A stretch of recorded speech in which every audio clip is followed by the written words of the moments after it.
Kasi ako sa comment, mukhang malupit yung titig sa'yo ni, nila. So, ano nakikita mo sa kanyang facial expressions at dun sa mga taong nasa side niya during that hearing?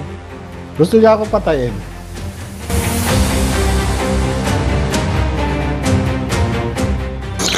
Ito ang Wow Trending. Sa mga naniniwala kay Lazo, simple lang naman. Opening statement pa lang niya, character assassination na kaagad. Ito ang pinakita niya sa screen, ang mga dating kaso ni ex-PDEA agent Jonathan Morales. Para ho, ang mga tao na nanonood sa Senate hearing kahapon ay ikondisyon ang kanilang mga utak na ang mga sasabihin ni Jonathan Morales ay hindi totoo kasi nga may mga dating kaso. Pero eto, balikan natin ang unang expose ni Maharlika sa pre-operation report na ito.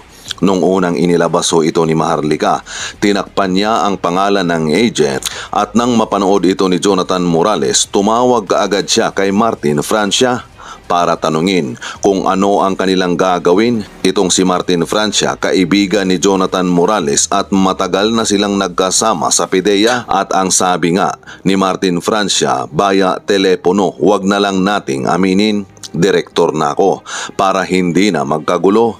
Dahil nga alam ni Jonathan Morales na siya ang agent na pumirma sa pre-operation report na yon na inilabas ni Maharlika sa kanyang vlog. Kahit tinakpan naman ni Maharlika ang kanyang pangalan, ang ginawa ni Jonathan Morales, sinulatan niya ang PDEA at ang Senado. Dito pa lang, di ba? Kung gawa-gawa lang ni Maharlika ang pre-operation report na ito, kung ako si Morales, bakit pa ako susulat sa PDEA at sa Senado para mag-conduct ng investigasyon? Kung alam ko naman na ang file o ang papel na hawak ni Maharlika ay hindi nag-exist sa PDEA o peke. Presidente ho ng Pilipinas ang involved, hindi ho ito ordinaryong tao lang si Bongit.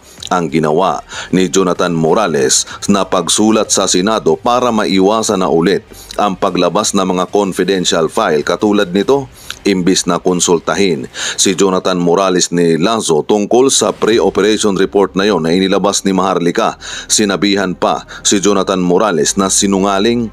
Halatang dinipensahan ni Lazo si Bongit. Sabi pa nga ni Jonathan Morales na gusto daw siyang patayin ni Lazo sa mga titig pa lang nito. Kaya ito ang komento ng mga netizen. Sana po ipatawag ni Senador Bato sila PBBM, First Lady Liza Marcos, Maricel Soriano, former President Rodrigo Roa Duterte at dating Executive Secretary Paquito Ochoa, dating PDEA Chief Villanueva, doktor na nag-examine kay PBBM na 2 minutes lang, bigyan po sana ng security ng Senate si Jonathan Morales at kanyang pamilya. Snappy salute to you, Sir Jonathan Morales. Tunay kang alagad ng batas. Mas may kredibilidad ka kesa sa mga aktibong mga PDEA na kasama sa Senate hearing. Imagine, sino ang mag-aakala na after 10 years ay since 2012 lalabas si Mr. Morales, di ba? Ganyan pag kumilos ang Diyos. Timing is always perfect. Kudos to Fairy Lady Maharlika, Mr. Morales. Ito ang mga taong bagong bayani, hindi takot despite sa threat sa kanilang buhay. Maisiwalat lang ang tunay na pagkatao sa mga namumuno sa ating bansa. Hats off. Hangang-hanga po ako kay Mr. Morales. Naiyak ako habang pinapanood ko kayo ng tunay na mga bayani ng ating bayan. No one can put a good man down. God bless and protect you from our country. Ang tapat na tao, kahit pa ikot-ikutin ang tanong, iisa lang ang isasagot. Pero kapag nagsisinungaling ay paiba-iba ang sagot. Congrats po Miss Maharlika at Mr. Morales sa pagbubunyag sa katotohanan. Kuyang administrasyon. Ako'y parehong walang kinakatigan doon sa lawa. Hindi ako maka Duterte, hindi rin ako maka Marcos. Okay. Ang tingin ko naman po, base po dun sa mga maaring si Senator Bato, maaring mayroong nakitang pagkukulang yung mga netizens dun sa kanyang sa klase ng kanyang pagtatanong. Maaring may nakita yung mga netizens na nagkaroon ng ng follow-through dun sa mga issues na ni-raise. Kasi halimbawa, tungkol dun sa mga pictures na in-identify, kagaya yung pagsinghot ni Marcos. ni Pangulong Marcos na pinipresenta ng confidential informant, in-identify kung ano ginagawa. Kaya doon sa picture pa lang, ang tanong ko doon sa confidential informant, sino ito? Diba? Ano ang ginagawa niya? Kahit nakikita ko yung picture, kung anong ginagawa, hinahayaan ko yung confidential informant na nagsasabi, kaya isinusulat ko po yun, tinitipa ko doon sa kanyang sworn statement. Kung sinasabi niya sumisinghot, sumisinghot. Yun po yung kung sinasabi niya na nagliling niya ng pulbos, nagliling niya ng pulbos. Di ba? Ganun po yung doon. Nagkaroon lang po siguro sa tingin ng mga netizens, doon po nagkaroon ng pagkukulang, kaya ang tingin marahil nagkakaroon ng pagkakaroon ng bias. Hindi ko rin po inaalis at ginagalang ko rin po yung mga opinion ng netizen kung ano man yung kanilang observation.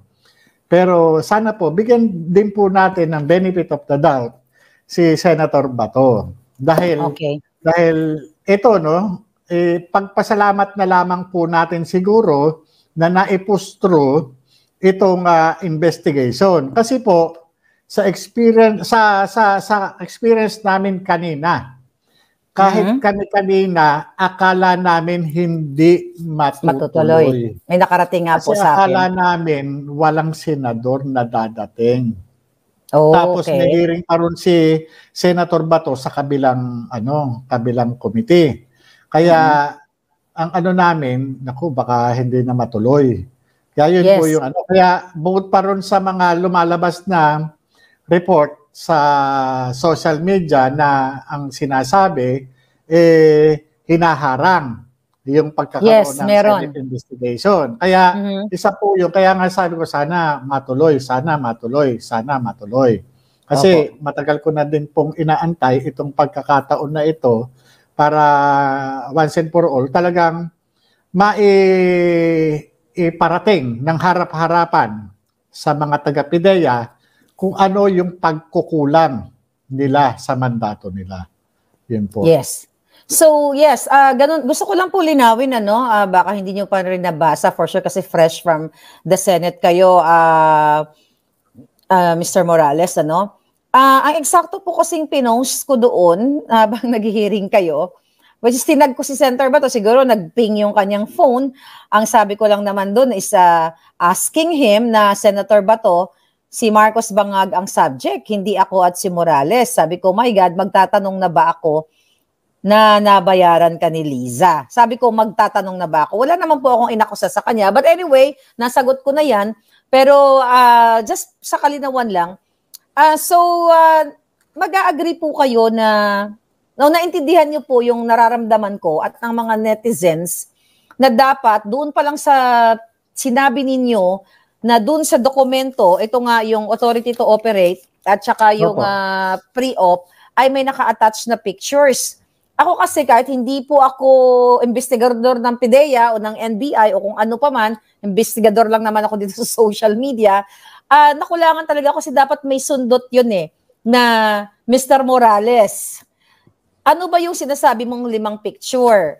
Pwede mo bang pakipaliwanag sa amin? Ano yung 5 picture? Doon ba sa 5 picture na yon? Nandoon si Bongbong Marcos Jr. Doon sa litrato na yon na siya ba talaga ay sumisinghot?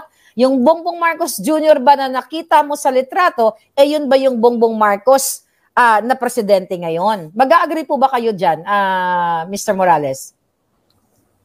Opo, yung sa palagay ko, yun po yung nakita ng nakita ng mga netizens na nagkaroon ng follow-through doon sa Pero siguro po sa susunod na hearing, pwede po na maaring baka na overlook lang nung nung legislator o nung senador, buting senador na kasi unang-una sa tingin ko sa kanya medyo pagod Yes, pwede rin yun. Dahil ang lagari siya doon sa kabila at nag-iisa siya. Kumbaga, Lahat mahirap nasa talaga nakaatang sa kanya. Opo, Nakaatang sa kanya. mahirap po talagang mag-conduct ng isang hearing na napakaraming resource persons na tapos ikaw lang yung ikaw lang yung magpe-preside. Ikaw yung presiding officer, ikaw rin yung member ng committee. Kumbaga, kaya siguro sa sa susunod na hearing maaring matakil. At ang isa po doon sa gusto ko na maimbitahan sana kung maaari yung presensya ni dating Pangulong Rodrigo Duterte, ni Pangulong Marcos, at kung kung talagang nag-ano siya, at si Maricel Soriano. Kung sino yung mga subject doon sa Yes. doon sa naturang PIDEA report. Kasi kanina, bagamat dinideny, pilit ng PIDEA, kaya nga sabi ko nga doon sa dati kong hepe, gusto mo, na natin, di ba? Ko sa kanya, binibigay ko sa kanya yung floor para siya na yung magsabi. Yun yung po, no? Yes. Mr. Morales kasi, napansin ko nga yun kanina, na yung si Director Francia, na dati yung kasamahan, ay nung una, ay itinatanggi niya na kayo ay nag-usap. But later on, sinamin niya na nag-usap kayo pero hindi niya matandaan. Na nung yung sinabi niya, tama ba yung pagkaalala ko, na sinabi niya sa'yo, nung nalaman nga itong PIDEA leaks na to, na itanggi na lang natin. Opo. Tama po ba ang pagkatanda ko? Opo, kasi noong April 2, nung bali yung binanggit niyang pangalan kanina na kasamahan namin, pinuntahan po siya sa opisina niya. At yung nga dahil nga pinakita muna sa akin yung dahil yung nung nakita ko yung video na pinadala sa akin, doon nga ako nagulat. Kaya sabi ko sa kanya na kaya sabi niya, deny na lang natin yan para hindi magulo. Sabi ko, ha? Sabi ko ganun. Ako deny ko yan. Ikaw nasa labas na. Ikaw nasa labas na. Ako, nandito pa kami. Hindi, mahirap yan. Na lang natin yan, boss. Kasi tawagan namin, boss. I-deny na lang natin yan. Hindi, mahirap kasi kung yan, magulo, para wala nang gulo. Ganun. Kaya, doon pa lang, pinamumukha ko talaga kay Director General Lasso na mukhang talagang hindi niya alam kung ano yung nangyayari sa paligid niya. Kasi mismong ipinipresenta niya na tao, hindi niya alam, kausap ako. Yes. At nagsasabi na i-deny na lang. Sa akin, paano ko i-deny? Ikaw hindi ka nakapirma, ako nakapirma. Paano na ako? Diba? Yung sinasabi niya, hindi, isa lang nakakaalam niyan eh. Hindi sana alam nung kagaya yung sinasabi, imposible hindi alam daw ng director. Sa panahon mo, oo. Nung panahon na yun, hindi ganun yun. Diba? Kagaya yan, hindi pa pwede ako kikilos na hindi alam ng boss, imposible naman yun. Bakit sasabihin ng boss na i-deny namin? Kung ang PIDEA documents hindi nag-exist, ano yung i-deny? Exactly. Diba? Ano yung i-deny kung AI? Diba? Kung AI. Oo. Alam nyo, sa speakerphone na magkausap siya, naka-speakerphone eh. Nung kausap ko siya, na nadidinig, na sumasagot siya eh. Sasabihin niya, hindi siya sumagot sa akin. Ay, hindi niya ako nakambabangketa. Yun nang uhuli dapat. Nanguhuli. Yun lang ang lumalakad ng ganyan. Ako, pag lumakad, siguraduhin ko na may papeles. Pagka wala, di wala. Pahinga tayo sa kubo. Ganun lang po yun. Kaya hindi nyo natuloy yun. Balikan ko uli yung tanong, yung pangyayaring yun. Nung time na yun, kung naalala nyo pa yung inyong feelings nung time na yun, masama ba loob nyo na hindi natuloy yung operation na ma-raid si Bongbong Marcos Jr. na nire-report na siya ay sumisinghot ng white powdery substance sa 46C Rockwell? Nung time na yon, wala, lang siya, usual feeling na, usual dismayado? Dismayado trabaho. kayo?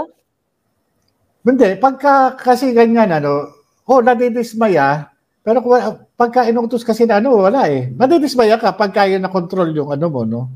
Na-control yung madidismaya ka, pero wala, ayaw ng taas eh. Okay, sir, Ayaw ng taas nabanggit nyo na sa Senate kung sino ang nag-control. Nabanggit mo si Ochoa doon Opo.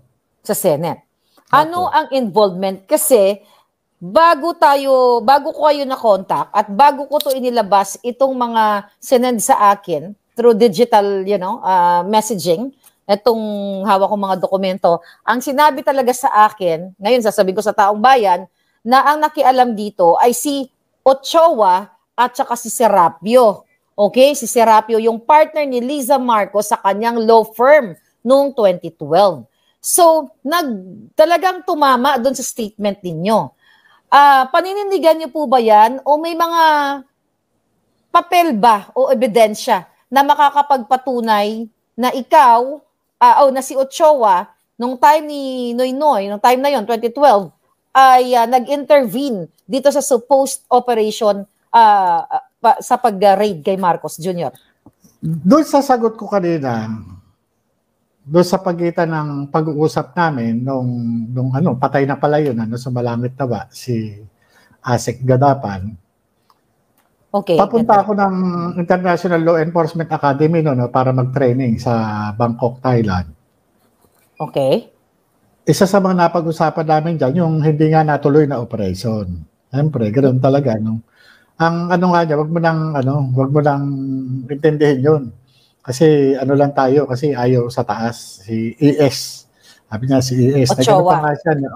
Ang pa nga siya na sila doon, konektado, dahil nga Office of the President kanina. Siyempre sa akin naman, paniwala naman ako kung ano yung sinasabi niya. Kasi hindi ka naman magiging Assistant Secretary at isa sa mga presidential appointee kung hindi ka may malapit sa Sakalan. Pangulo. Yeah, Sakalan. Oo. Kaya, siyempre, ako naman, believe naman ako na gano'n nga Kaya, itong nangyayari sa akin na, na pressure galing sa, sa PIDEA, lalo ngayon, mukhang talagang may kaugnayan itong si dating Executive Secretary Paquito Ochoa. Kasi wala naman akong ibang na tatandaan na po pwedeng ikagalit nila sa akin kundi itong trabaho lang na ito yung pagkakakuha ko ng statement doon sa confidential informant na nag-identify doon sa taong nasa litratong gumagamit ng illegal drugs, ng white powdery substance, na kalaunang kinilala na si Bongbong Marcos, yung politician, alias Bongit, at kasama yung artista na si Maricel Soriano. Sabi ko nga, hindi sa akin galing itong information na to, kundi sa kanila. Ngayon, sa koneksyon, hindi ko alam na ito palang dating Executive Secretary ng Malacanang na si hindi ko alam na may kaugnayan siya doon kay Liza Marcos na First Lady ngayon. Hindi ko alam. Wala akong idea diyan. Kaya nga kung ngayon, kung nagkakaroon ng kahit wala na ako sa PIDEA para sabihan akong sinungaling, marami akong bad record, marami akong ngayon na nabubuo yung aking yung aking sapantaha na yung mga ito nangyayari dahil dito sa mga report na ito. O sa pagkakaimbestiga ko doon sa confidential informant. Yes. Yun po yun. So nung 2012, wala akong dahilan talagang wala akong dahilan talagang bakit sila nanggigigil Wala, biro mo ikaw, alagad ka ng batas, PIDEA chief ka, magagalit ka sa akin. Ikaw ba yung sinasabi dito ng confidential informant na sumisingot ng cocaine? Okay. Mm. Hindi naman ikaw ba? Bakit sasabihin mo sa akin sinungaling ako? Ikaw ba ang, ikaw ba yung tinuro dito sa investigasyon? Hindi naman. Ang trabaho mo, mag-conduct ng investigasyon. Di ba? Mag-file ng demanda kung kinakailangan, kung makakalap na ng ebidensya. Pero, para ano mo ko, hindi. Mukhang merong tao na nasa likod mo na nag-uutos sa'yo para ako i-pin down. Definitely. Hindi mo trabaho na siraan ako, Director General Lasso. Di ba? Tama. Kasi bisto lang naging tagapagtanggol ka ng ng amo mo, hindi yung tagapagtanggol ng bayan eh. Mali yan. Alagad ka ng batas. Yeah. At hindi po kayo ang subject eh. Kumbaga, just so happened na kayo lang yung pumirma yung ang pinagtataka ko. Buti sana kung sinasabi ko, ang sabi ng confidential informant, yung isa, si Director General Lasso. Wala namang ganun eh. Yun, kasi nungalian yun. Yes. Bakit ka nagkakandagigil sa akin? Hindi ko naman, wala ka naman dun sa pre-ops. Wala ka sa authority to operate. Wala ka rin sa memo. Wala ka rin sa affidavit. Wala ka rin sa litrato. Hindi kaya dapat ipatawag din natin, bigla ko lang naisip ngayon, si dating PIDEA Director Wilkins Villanueva, kasi siya yung pinalitan ni Lazo eh. You know, baka may alam din siya dito, kasi kung siya yung dating head ng PIDEA, baka nakita niya rin ito, kasi baka nung pinalitan si Wilkins Villanueva, baka nandoon pa itong mga papel na ito. Tapos nung pumasok si Lasso, baka pinadukot. Ito'y lamang nagtatanong tayo, baka pinadukot. Kasi, obviously, sa pagde-deny ni Lasso, na ito ay AI, isa pa nga po sa kinasasama ng loob, actually, ng mga netizens at ako din, na hindi ni Senator Bato, na i-extract ko, baga na scrutinize yung tanong doon kay Lazo na bakit sinasabi ni Lazo na AI? Kayo bilang investigador, correct nyo ako kung mali o tama ang sinasabi ko. Hindi ba dapat pag ikaw ay nag-iimbestiga sa isang tao na sinasabi ni Lazo na ay sinungaling yan, si Morales, kasi yung dokumento na yan is AI yan.